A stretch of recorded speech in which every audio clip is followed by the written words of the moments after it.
Fuck. What the hell's going on with you, dude? What are you, like, farting out of your mouth?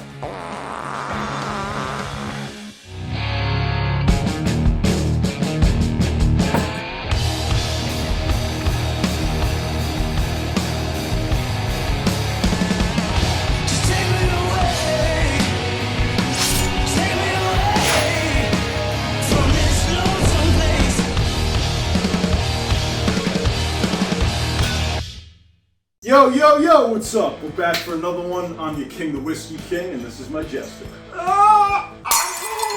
What the f***? Got a little hairball in my throat there for a sec. Were you putting your tongue somewhere it doesn't belong again, and you got a little bit too much hair? It's possible, you know. If you're new to the channel, you should consider subscribing, hit the old bell notification so you know when we got more coming out. And you can check us out on Instagram. Whiskey King Review? Yeah. Yeah. If you're new to whiskey or not new to whiskey, everyone's kind of eventually figuring out that there is a certain time of year when all these allocated bottles come out. Yeah. And it's typically in the fall, leading up to Christmas, New Year's. That way some rich housewives can go buy their husband a bottle for Christmas or something on their credit card. There's some bottles that are notoriously worse for what we call The dose curse. So the dose curse, or the secondhand curse. Bottles where the MSRP is significantly increased at a level when someone buys it and tries to flip it. And there's none worse than Pappy Van Winkle and that lineup, and a lot actually from Sazerac Company or Buffalo Trace specifically. So it's limited supply, high demand, and every year more and more people want to get into it. People out there probably want to know what are some other options that you could go for, and we're going to try to tackle that today. Before we do, we need to tell you about how this whole thing started. The secondhand curse goes way, way back. I mean, legend speaks. They don't even know the true origins of this. Settlers came over from Europe, and there was certain bottles that were cursed from the beginning. And these bottles are the ones that nowadays are the worst with the secondhand curse. So this guy would have these big metal claws. He would touch this bottle. It would make it incredibly tasty, but at the same time, incredibly expensive, and everyone wants it. See, I don't know. I'd have to argue. If he didn't even touch it, I still think it would be tasty. Yeah, but when he does it, it's worse. The curse comes in and makes it like more than 10 times more expensive. So let me give you an exact example. 10x? 10x. 10x's? 10x, yo. Fuck. So there's none worse typically than Pappy 10 or Old Rip Van Winkle 10 year. This has an MSRP of $69.99. I've seen it for $800, $900, $1,000. So this goes way back, Jesus. like with Old Rip Van Winkle, and we have an Old Rip Van Winkle from Stitzel Weller Distillery. This was originally a whiskey bottle back from the 60s. There's no fighting the curse, man. It's like a demon versus a wizard almost. We're gonna taste the cursed bottle, tell you what we think, and then get into a bottle that is an MSRP of like $58.99. It doesn't have an age statement, but you could probably find this anywhere. Woodford Double Oak, the specific one we have here is a store pick in Total Wine.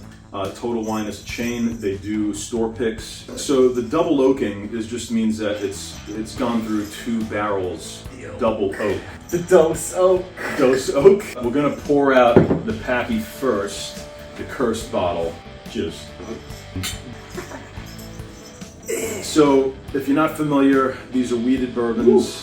I like the smell of it. Where they got their fame was originally with the 20-year, it got rated like a 99 out of 100, like almost a perfect score for bourbon. But originally it was when Stitzel Weller was producing the whiskey, not Buffalo Trace, and now at this point it's milking the name in a sense. Yeah. So you really got to ask yourself, it's a 10-year weeded bourbon, an undisclosed mash bill. Is it really worth the secondhand price? And we're going to tell you once we get into it. So what do you think on the nose? Ooh, what the hell did you eat here? I had some 7-Eleven. Shit. Full hands. Oh, it's actually coming out the other way somehow. Oh boy. So, I mean, I would give the nose a thumbs up. It's almost got like that musk, like It's very classic bourbon.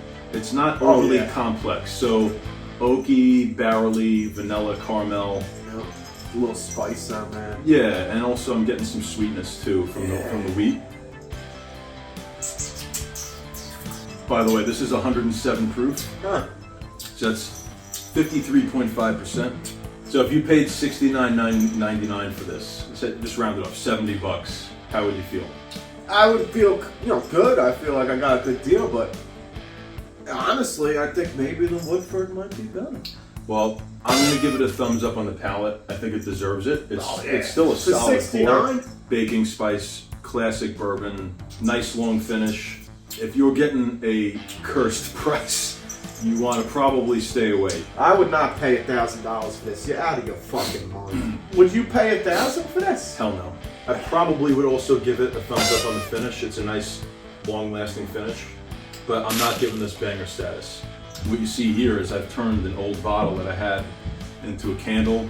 I even infused it with whiskey. All right, so now we're gonna get into the Woodford straight up battle over here and see what we like better. This is gonna be a higher rye bourbon out of Woodford in Kentucky. Oh shit. Ugh, fuck. What the hell's going on with you, dude?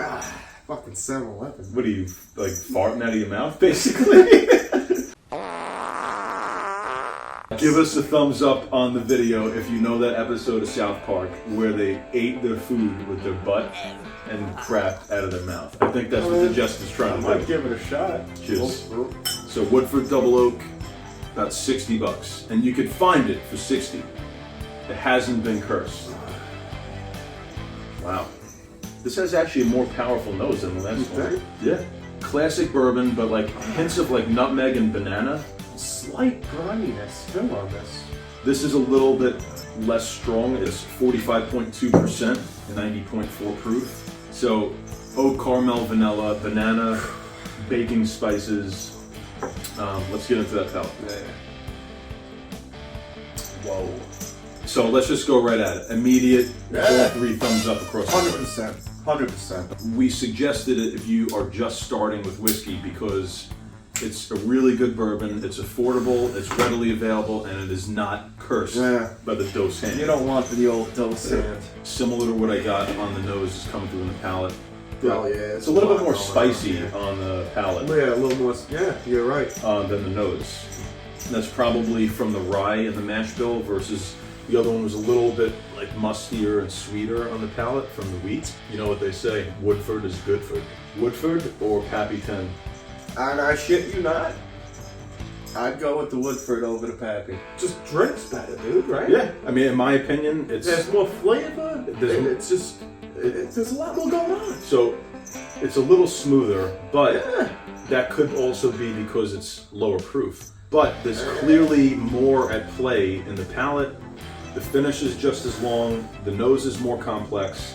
It's a more complex bourbon, it's more affordable, and it is not cursed, and it's more readily available. So my recommendation, just start drinking Woodford, and if you could find the 69, if you could find a Rip Van Winkle 10-year Pappy that has not been cursed, get it, but don't overpay for it.